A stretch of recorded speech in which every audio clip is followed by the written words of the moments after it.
Hello dear students, मैं AK Singh आप सभी का अपने इस YouTube चैनल #बेसिक मैथ में स्वागत करते हैं। प्यारे बच्चों, पिछले लेक्चर में हमने एडिशन, सब्ट्रैक्शन, मल्टीप्लिकेशन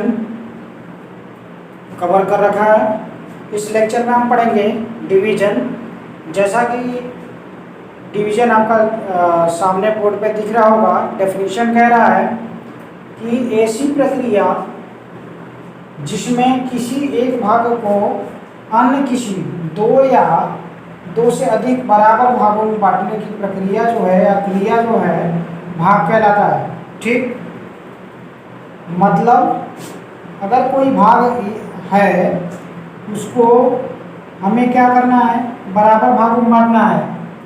2 कह सकता है, 3 कह सकता है, 4 कह सकता है, तो वो हमारा क्या कहलाता है, भाग कहलाता है। ठीक, शॉर्ट में अब समझिए इसको क्या कहते हैं कि बराबर भागों में बांटना ही हमारा क्या है, भाग है। बराबर भागों में बांटना। ठीक, अब समझते हैं एग्जाम्पल इसका कैसे। देखिए, जैसा दिख रहा है कि संख्या 20 का 2 बराबर भाग होगा।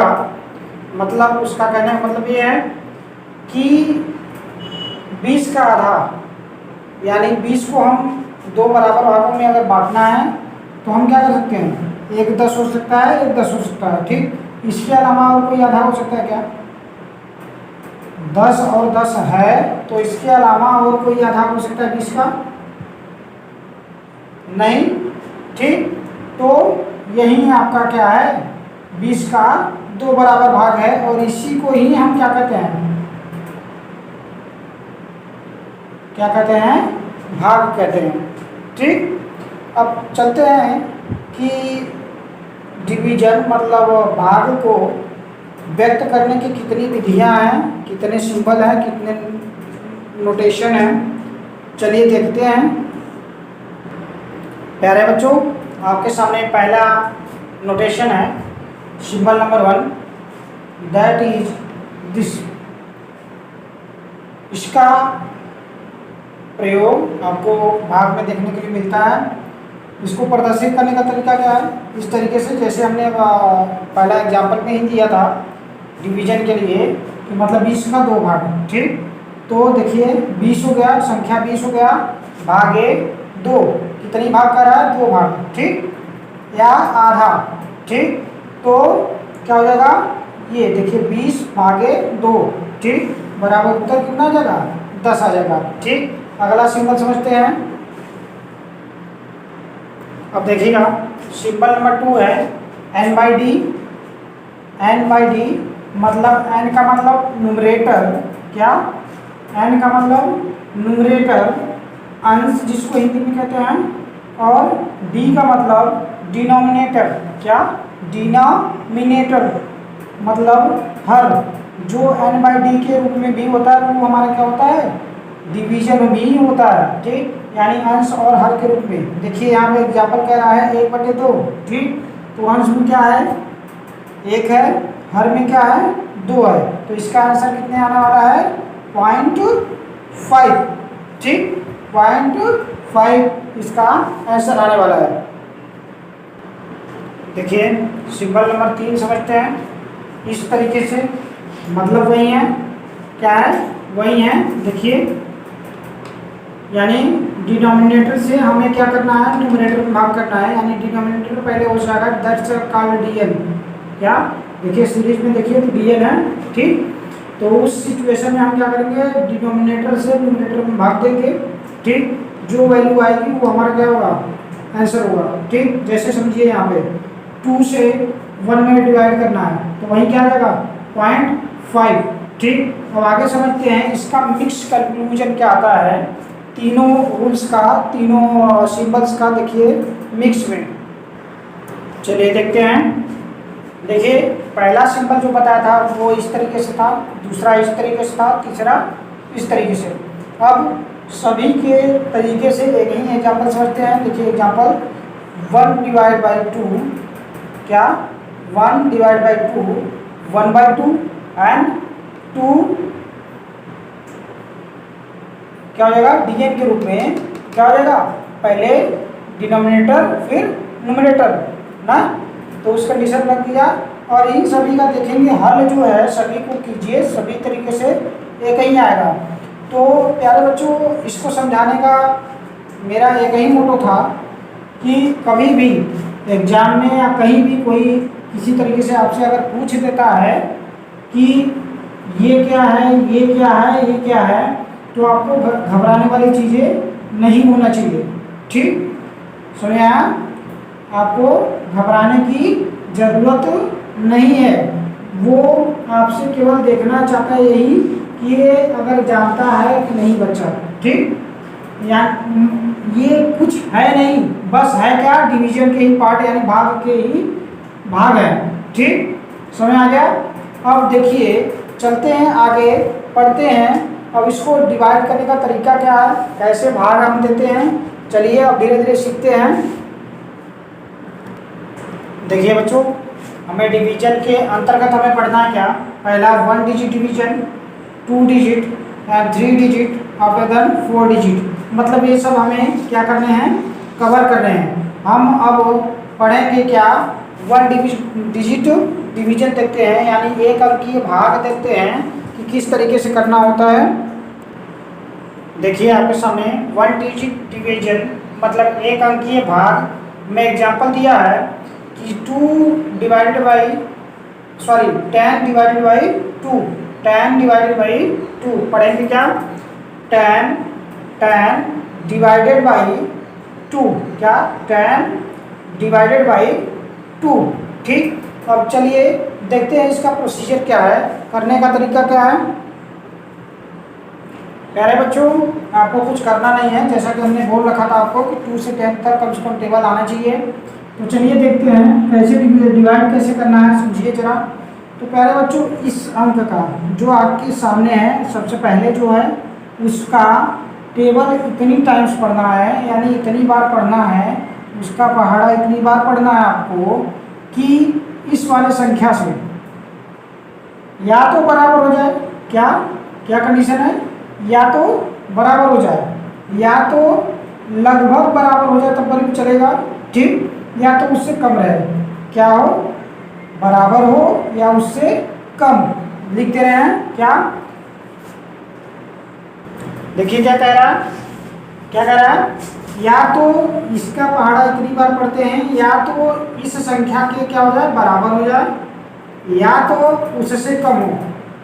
लेकिन आपका ये इसका पहाड़ा पढ़ेंगे इतनी बार कि इससे कम हो या तो इसके बराबर हो जाए, लेकिन इससे क्या होना चाहिए, ज़्यादा नहीं होना चाहिए। चलिए देखते हैं। तो 2 का टेबल पढ़िए, 2 का पहाड़ा पढ़िए, क्या हो जाएगा 2 एकम 2 यानी 2 1 जा 2, 2 3 जा 4, 2 1 जा 2, 2 2 जा 4, 2 3 जा 6, 2 5 जा 8 एंड 2 5 जा 10 हो जाएगा ना, 2 4 जा 8। ठीक 2 4 जा, देखिए मैं लिख दे रहा हूँ, क्या हो जाएगा 2, फिर उसके बाद क्या हो जाएगा 4, फिर 6 8 और 10। देखिए आ गया, कितनी बार में आया 5 टाइम्स में। जितनी बार में आएगा वो आपको करना क्या है, यहाँ लिखना है। ठीक और जो आएगा वो लिखना है आपको यहाँ। ठीक जितनी बार में आया वो ऊपर और जो आया कहाँ नीचे। ठीक उसके बाद करना क्या है बच्चों, क्या करना है, एक बड़ी लाइन खींचनी है। खींचने के बाद आपको ऊपर वाले नंबर में से नीचे वाले नंबर को क्या कर देना है, घटा देना है। ठीक तो देखिए कहीं ना कहीं क्या आ जा रहा है, ये 10 में से 10 गया, कितना हो जाएगा 0 हो जाएगा। ठीक इस तरीके से अब समझते हैं कि ये ऊपर वाला नीचे वाला ये इसको कहते क्या हैं, चलिए समझते हैं। देखिए समझते हैं, क्या है, कह रहा है यहाँ पे कि यहाँ पे जो 5 है आपका, क्या है 5 है, वो आपका क्या है क्वाटिएंट है। क्या है क्वाटिएंट, क्या क्वाटिएंट मतलब भागफल, ठीक, मतलब भाग देने के बाद जो आंसर आता है वो आपका क्या है भागफल है, ठीक। अब ये क्या है डिवीजर, क्या है 2 क्या है डिवीजर, ये क्या है डिवीजर मतलब भाजक, ठीक। अब ये 10 क्या है डिविडेंड है, क्या है डिविडेंड भाज्य, क्या भाज्य डिविडेंड भाज्य, ठीक। और फिर उसके बाद घटाने के बाद जो आपका यहाँ प्राप्त होता है, जो यहाँ आपका प्राप्त होता है, यहाँ पे क्या हो जाता है रिमाइंडर मतलब शेषफल या शेष हो जाता है। क्या हो जाता है शेषफल या शेष। अब इसी को देखते हैं, इसका एक सूत्र बन जाता है, इसका एक सूत्र बन जाता है। चलिए देखते हैं वो सूत्र क्या कहलाता है, जो कि आपको भाग आपका सही है कि नहीं सही है वो आपको चेक करने के लिए काम आता है। देखिए समझते हैं, जैसा कि जो आपका लिखा गया था वो मैं इधर रख दिया हूँ, ठीक। जो अंदर था वो भाज्य था, ऊपर जो आता था वो भागफल जिससे भाग दिया जाता भाजक, और जो शेष बच जाता था वो शेषफल मतलब डिविडेंड क्वाटिएंट डिवीजर रिमाइंडर, ठीक। अब समझते हैं कि इसको करते क्या है, फार्मूला रूप में कैसे करेंगे। तो प्यारे बच्चों कहीं ना कहीं देखेंगे अगर भाग दे रहे होंगे आप तो सबसे बड़ा नंबर क्या होगा, यही होगा। क्या होगा सबसे बड़ा नंबर ये होगा, कौन सा डिविडेंड यानी भाज्य, ठीक। तो सबसे बड़े नंबर को पहले रख दीजिए, ठीक, भाज्य को पहले रखिए। अब उसके बाद ठीक करना क्या है, आप इन दोनों को जो सबसे बाहर है, जो दोनों बाहर है उसको गुणा के रूप में लिखिए, ठीक, गुणा के रूप में लिख दिया। फिर उसके बाद जो बच गया तो उसको प्लस लगा के लिख दीजिए, ठीक। मतलब dividend equal to divisor into quotient plus remainder, क्या dividend equal to divisor into quotient plus remainder, ठीक। क्लियर हुआ। अब देखिएगा उसके बाद इसी को शॉर्ट फॉर्म में कैसे हम डिनोट करते हैं फार्मूला के रूप में। अब देखिए डिविडेंड मतलब डी और डी, डिविडेंड डी और डी, शुरू का डी लास्ट का डी लिख दिया, डी डी हो गया, इक्वल टू डिवीजर का डी, ठीक, डी हो गया, और इसका क्यू क्वाटिएंट का क्यू, और इसका आर, ठीक। यानी शॉर्ट में क्या कहेंगे D D equals to D into Q plus R. यही बेटा क्या हो जाएगा फार्मूला हो जाएगा, जो कि बहुत ही ज़्यादा इम्पोर्टेंट है। अगर कोई आपका डिवीजन कितना भी बड़ा हो, ठीक, अगर आप चेक करना चाहते हैं कि वो सही है कि गलत है, तो इस विधि से आप चेक कर सकते हैं। चलिए देखते हैं कैसे चेक किया जाता है, फार्मूला को किस तरीके से चेक करते हैं। भाग अगर आंसर आया है, भाग आपने किया है, वो सही है कि गलत है, किस तरीके से है वो अभी चेक करते हैं। चलिए देखिए क्या है फार्मूला, क्या है D D equal to D into Q plus R है। अब देखिए वही एग्जाम्पल पिछला वाला लिख दिए हैं। अब इसको हमें चेक करना है कि हमारा डिवीजन सही है कि नहीं है। तो ये हमारा क्या हो गया डी डी हो गया, ये क्यू हो गया, ये क्या होगा डी होगा, ठीक, ये क्या होगा आर होगा। तो प्यारे बच्चों यहाँ पे ध्यान दीजिएगा, कभी कभी आपको ऐसा भी होता है कि यहाँ ये जो डिनोट किया जाता है वो कभी कभी जीरो लिख देते हैं, कभी कभी कटकुट भी कर देते हैं, मतलब क्रॉस का सिंबल दे देते हैं। तो उसमें कंफ्यूज होने की जरूरत नहीं है, कोई इन दोनों में से कोई भी आप लिख दो, ठीक। चलिए देखते हैं इसको फार्मूला में कैसे रखते हैं।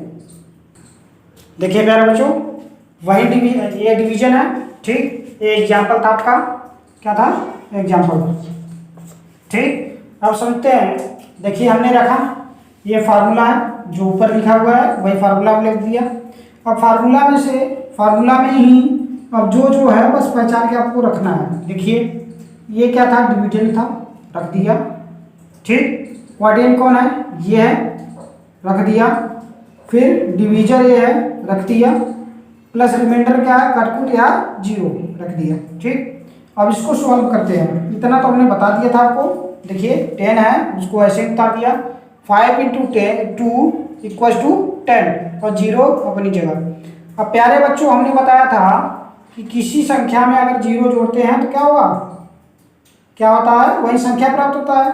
ठीक, तो क्या हो जाएगा, 10 हो जाएगा। ठीक, यानी 10 इक्वल टू 10, मतलब आपका RHS equal to LHS, right hand side. RHS मतलब राइट हैंड साइड, मतलब आपके दाएं हाथ वाला साइड जो है, दाएं हाथ वाला साइड, मतलब LHS इसका क्या हो जाएगा, लेफ्ट हैंड साइड, मतलब आपके बाएं हाथ वाला साइड जो होगा। ठीक, मतलब दाएं हाथ वाला साइड और बाएं हाथ वाले साइड के बराबर दोनों कंडीशन में अगर आ जाता है तो वो हमारा क्या हो जाता है, भाग सही होगा। ठीक, मतलब उतना जानने की जरूरत नहीं है अभी आपको। अब इतना समझिए केवल कि अगर इस इक्वेशन में रखने के बाद, इस समीकरण में रखने के बाद, इस सूत्र में रखने के बाद अगर हल क्या होता है, दोनों बराबर आ जाता है, इसके बराबर ये आ जाए, तो उस कंडीशन में आपका भाग क्या होगा, सही है। ठीक, देखिए यहाँ पे आ गया 10 बराबर 10 आया कि नहीं, तो उस कंडीशन में आपका भाग सही है। तो इस तरीके से अभी ये तो आपका इंट्रोडक्शन पार्ट रहा। ठीक, अब नेक्स्ट लेक्चर में हम समझेंगे 1 अंकीय भाग, 2 अंकीय भाग, फिर 3 अंकीय भाग, फिर उसके बाद आएंगे उसके कुछ शाब्दिक तरीके से जो न्यूमेरिकल होते हैं उस पे आएंगे। तो ठीक है, फिलहाल मिलते हैं अगले लेक्चर में, तब तक के लिए धन्यवाद।